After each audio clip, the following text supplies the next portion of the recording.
A poltergeist is real, and they're really easy to deal with. Surprisingly easy. We had a problem at this location that I spend countless time at, the hot spot where I began my modern form of initiation.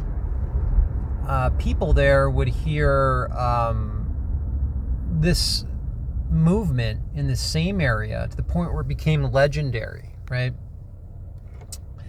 Above this room, where no one would be, you would all of a sudden hear like furniture, like a loud dragging and then a thump. And I know what squirrels sound like and animals were when they're in the walls and all that. It wasn't that. It was like a dresser being moved then dropped. And that's consistent with poltergeist, and I noticed a lot of people there were superstitious. And as I've mentioned in the last 3 clips, no matter what your belief is, no matter if you believe in the supernatural or not, if you're in a hot spot, you will hear and see ghostly phenomenon, because it's real.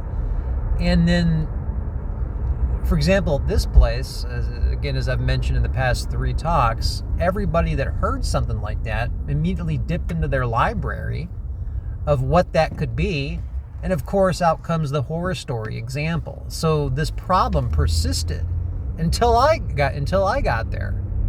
And then I started going through this initiation process, linking up with peaceful guides, and I started clearing out the area and recharging the area, and reactivating the hotspot by removing the consciousness shroud. Now I say hotspots, more specifically the most popular ones like Great Pyramid, things like that, have been particularly emphasized upon by the negative consciousness shroud that is responsible for the problem of evil.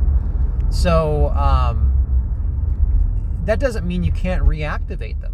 It just, I've seen a couple examples of people trying to reactivate hotspots and they're doing it the wrong way. There was even a whole Gaia show about some guy who took this team of people out to the Great Pyramid and was trying to reactivate it.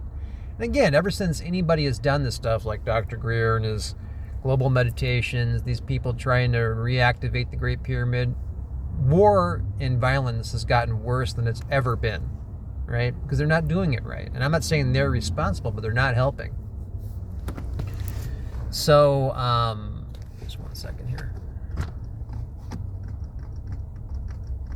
Yeah, so, then I noticed after I started clearing out the area and going through ritual, that you would, when you're reformatting grid pieces, like even though the grid is fragmented, the consciousness grid is broken, you can start to reform little puzzle pieces around the globe. I mean, that's, the Templar monks were doing that. Those guys had to work under the radar from the Roman Catholic Church, Inquisition, what have you, and work underground and basically worked hand in hand with the enemy to fool them. And they eventually got caught, but they were working secretly to activate a hotspot and then keep it active. Like the main guys would leave, but the main monks would leave, but there'd still be people there. And so back to the poltergeist situation, I noticed that I never tried to clear it up. Like I never did a cleansing process. A lot of that cleansing stuff is overrated. You don't need to necessarily do it as much as you think you do. And so yeah, I didn't go through some ritual cleansing process. It just went away. It went away as I was going through the necessary steps to activate positive consciousness within a hotspot. And you can do this with one person. I've made jokes before about easy ways to visualize how you can change a hotspot would be to, paint it rainbow colors and put a comedy club on the hotspot or something like that. Those are just great visualizations on how to do it. But for things like poltergeist, yeah, a poltergeist can happen. in a regular spot. Oh, and by the way, that last clip where I was talking about using the cat water fountain and meditating and then asking nature spirits to bring forth whispering correspondence, that was meant for not in a hot spot. The cat water fountain method. And when I say poltergeist, that could be anywhere. I mean, and the funny thing about it was this one went away in an extremely active hotspot without me saying, okay, I'm going to walk around in circles and take black obsidian or something like that, take some incense, some sage, and do all this ritual. No, I just started engaging in service to others, started working at the hospice, and doing positive meditation, and just your actions, you putting yourself into that mindset will clear up the acting out. The acting out meaning the poltergeist. You can run into me if you want to. I'm sorry, I just... So that was me almost... You guys caught me live getting a little bit of a road issue. I said one of my remaining things that sometimes gets me a little upset for a couple seconds is when people try to risk everybody's life by, for example, not letting you get over.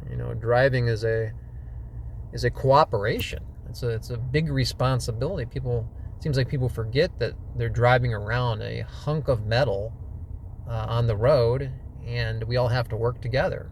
But so this sound was extreme. This was the most extreme, consistent, supernatural audio situation I ever heard. This moving of the furniture, and it went away and has never came back. It has never came back. I mean, this was like every night we would get in. It would become embarrassing if there was someone around who you were trying to make a good impression with, and they happen to be in that room, and all of a sudden, it sounds like a bureau or a wardrobe or something, a bed, something huge is getting dragged and then dropped. Unless there was an elephant up there walking around. I mean, I can't even think of any animals that could produce that type of sound.